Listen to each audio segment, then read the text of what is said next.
Vamos pegar uma situação onde a pessoa, ela teve na relação, vamos imaginar aqui, uma mãe que pegou uma carência afetiva, ela passou pela gravidez, ela pegou um neném, ela colocou todo o amor do mundo nele, ela projetou todo o afeto, a relação não estava muito boa com o marido, ela dedicou toda ali a intenção e criou uma confluência. Então a mãe foi no filho misturada também, ela projetando ali as suas emoções, ela abdicou, ela paralisou as suas escolhas para viver as escolhas do filho. O filho cresce, passa um tempo, essa mãe tem uma diminuição então do interesse, da potência de continuar agindo, né, da força em se dirigir daquela forma, ou a criança começa a exigir pontos que não são tão interessantes. E aí essa mãe, ela volta para o estado que ela tinha, né? Ela volta para o embotamento, o fechamento, a melancolia, o estado depressivo, e vai funcionar, de repente, no estado egóico. Ou vai para o narcisismo e vai funcionar nesse estado egóico projetado. O filho, a filha, a criança que está ali naquela relação, que recebeu aquela mistura, de repente tem o mundo dela separado. Ela tem o que a gente chama de uma cisão. O que é essa cisão? Ela tem uma divisão da estrutura do ego, e ela não sabe muito bem as características mais que são dela ou as características que são dela que estavam no outro. Então o senso de segurança, de ser visto, o senso de ser recebido pela mãe, ele passa por um processo de abandono.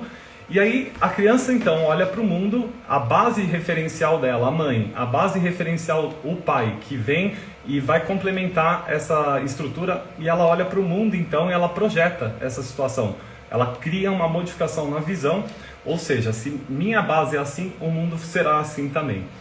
E o que sai dali? Sai um fechamento, sai uma defesa, e aí cada um, né, de nós, eu vou falar de algumas, cada um de nós desenvolve uma estrutura específica para criar uma defesa de repetir essa dor.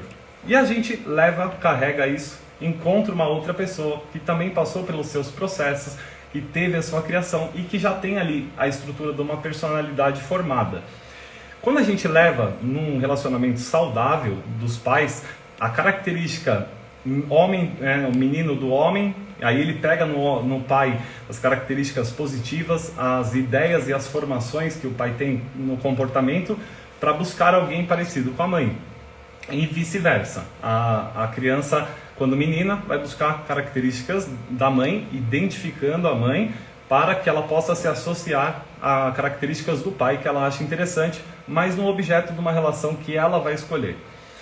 E aí esse casamento acontece, esse casamento que a gente chama de uma confluência, né? O que eu consigo demonstrar, a minha personalidade, ela exala, ela coloca para fora, e ela vai puxar um relacionamento, vai conseguir ali encaixar, ou seja, buscar no outro aquilo que me falta. Quando ela não é saudável, eu posso entrar no meio dos meus pais e pegar associando características ali para proteger a parte da qual eu quero entender ali que é o lado da defesa. O que acontece ali? Às vezes os pais, eles usam, né, o filho como um processo, uma muleta, e aí ele projeta no filho ali, quando o relacionamento está afastado, ele põe toda a energia no filho, depois o relacionamento volta a uma separação. Vai pro quarto, menino, agora é a hora do papai, é a hora da mamãe.